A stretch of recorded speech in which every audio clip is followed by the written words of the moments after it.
Bismillahirrahmanirrahim. Assalamualaikum warahmatullahi wabarakatuh. Alhamdulillahil qa'il man yuridillahu bihi khairan yufaqihu fiddin. Wassalatu wassalamu ala ashrafil anbiya'i wal mursalin Sayyidina Muhammadin wa ala alihi wa sahbihi ajma'in. Allahumma salli ala Sayyidina Muhammad wa ala ali Sayyidina Muhammad, amma ba'du. Pertama-tama, perkenalkan, nama saya Anhar, sarjana hukum Islam atau peserta PPG Madrasah angkatan kedua pada Universitas Islam Negeri Mataram tahun 2021. Pada video kali ini saya akan menjelaskan materi tentang kurban.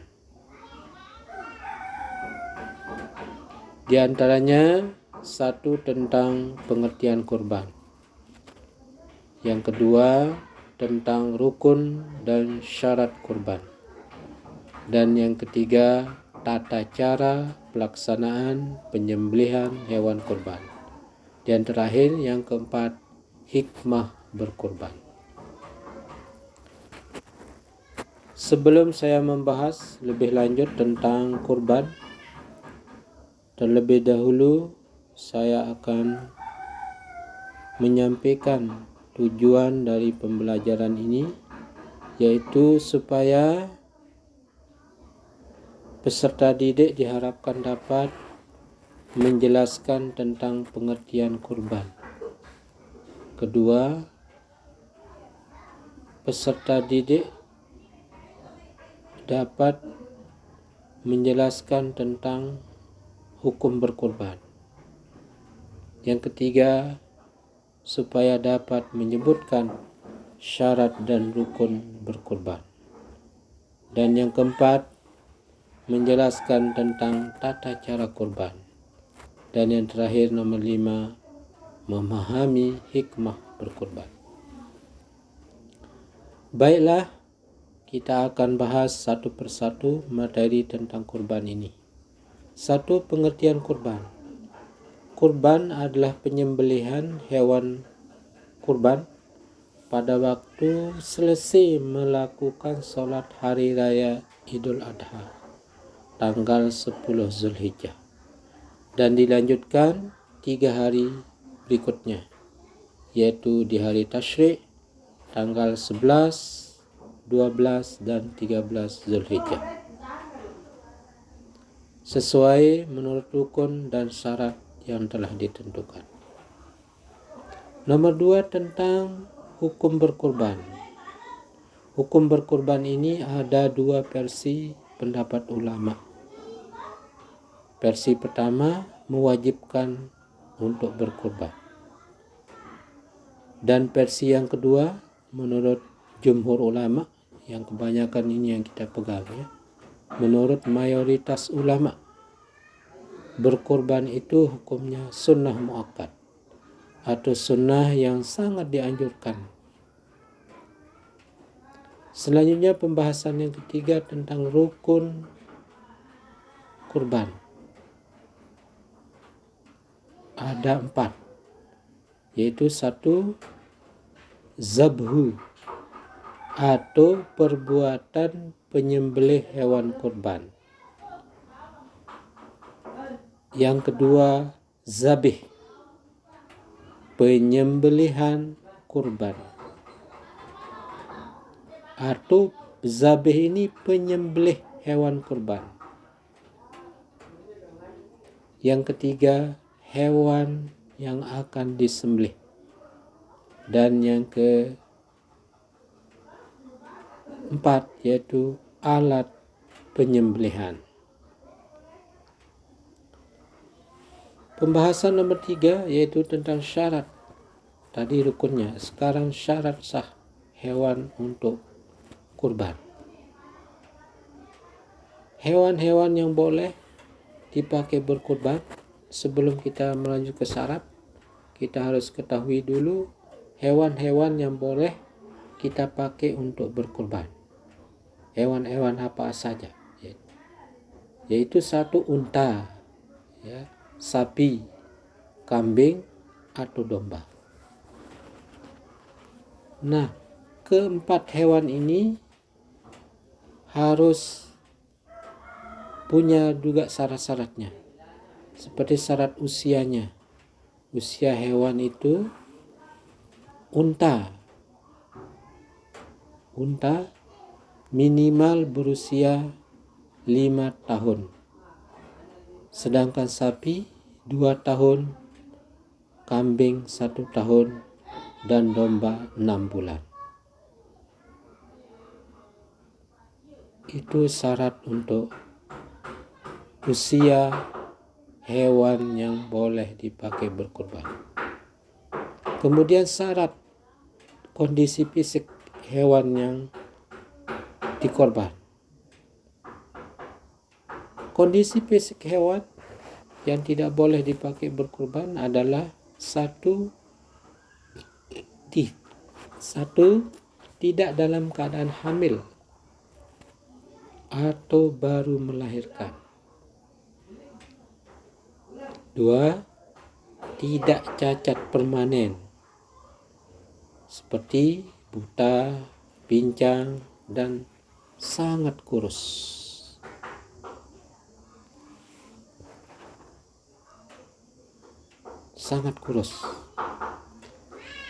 Kemudian pembahasan yang keempat yaitu tentang bagaimana cara pelaksanaan kurban. Yang pertama tentang cara penyembelihan hewan kurban. Apabila hewan sudah kita baringkan, kemudian alat penyembelihannya sudah kita tajamkan, maka penyembelihan segera kita lakukan dengan yang pertama kali kita membaca basmalah. Bismillahirrahmanirrahim. Kemudian yang kedua membaca salawat kepada Nabi Muhammad SAW. Allahumma shalli wa barik. Yang ketiga menghadap kiblat. Kita hadapkan hewan ke arah kiblat dan orang yang menyembelih juga menghadap kiblat. Setelah penyembelihan barulah si penyembelih berdoa, semoga hewan korban ini diterima oleh Allah Subhanahu wa taala. Itu bagi yang pengkorban langsung menyembelih sendiri. Kalau mewakilkan, si pewakil ini harus menyebutkan nama pengorbannya. Kemudian yang nomor 2, tata cara distribusi daging kurban. Ya, tata cara distribusi daging kurban. Didistribusikan kemana daging kurban ini? Ya, satu bagian yang 1/3 untuk keluarga pengorban, dan yang kedua 1/3 untuk tetangga. 1/3 untuk tetangga kita, tetangga pengorban. Dan yang ketiga 1/3-nya lagi untuk fakir miskin, para duafa. Itulah ketentuan tentang daging kurban. Kemudian kita beralih ke pembahasan yang kelima tentang hikmah berkurban. Apa buah yang kita dapat? Apa buah atau hasil yang didapat oleh orang yang berkorban. 1. Meneladani ketaatan Nabi Ibrahim alaihissalam. Kita sudah tahu bagaimana pengorbanan Nabi Ibrahim alaihissalam mengikhlaskan diri untuk mengorbankan putranya Ismail alaihissalam yang kemudian Allah ganti dengan seekor kambing. Nomor 2, hikmah kedua, untuk meraih derajat takwa. Derajat takwa inilah derajat yang paling tinggi. Takwa kepada Allah Subhanahu wa ta'ala. Selanjutnya, hikmah yang ketiga, sebagai syiar agama Islam. Sebagai syiar agama Islam. Dan yang keempat, sebagai bentuk rasa syukur kita kepada Allah Subhanahu wa ta'ala atas nikmat yang telah Allah berikan kepada kita, seperti kelebihan harta, kesehatan, dan seterusnya. Itu bentuk syukur kita, terutama bentuk harta. Bentuk harta, karena kita mampu membeli hewan kurban. Yang dikatakan mampu menurut Imam Syafi'i itu kita mampu untuk makan bersama keluarga atau tanggungan kita selama 4 hari, 10, 11, 12, 13 Zulhijjah. Kemudian kita mampu membeli hewan kurban. Ayo, selanjutnya hikmah yang kelima, untuk membahagiakan kaum du'afa. Alhamdulillah ya, untuk membahagiakan kaum du'afa. Setelah dia mendapat daging kurban, alangkah bahagianya.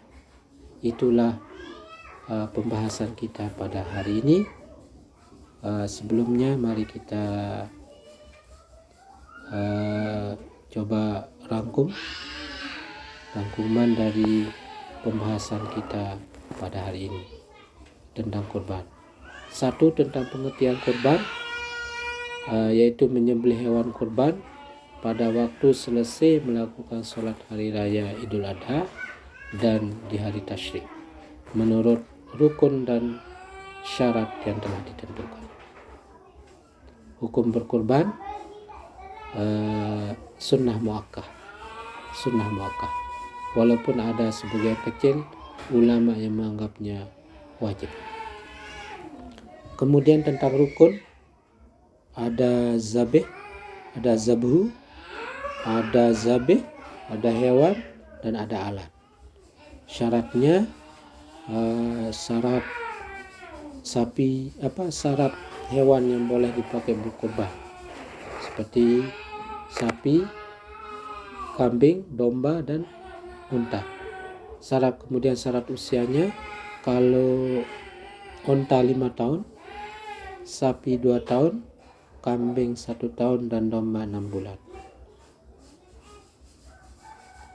Kemudian tentang kondisi fisik, ya kondisi fisiknya tidak boleh cacat, tidak boleh yang sedang hamil atau baru melahirkan, karena dia sedang menyusui. Kemudian tentang tata caranya, kurban itu membaca basmalah, membaca selawat, menghadap kiblat, baik hewan maupun penyembelih. Kemudian berdoa supaya kurbannya diterima oleh Allah Subhanahu wa ta'ala.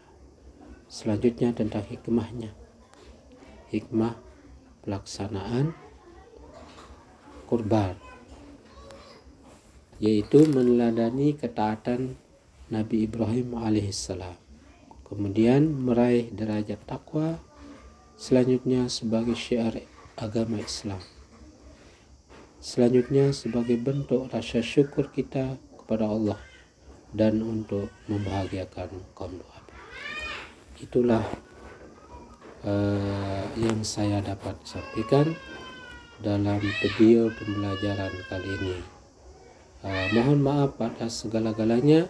Wallahul muwaffiq wal hadi ila sabilir rasyad.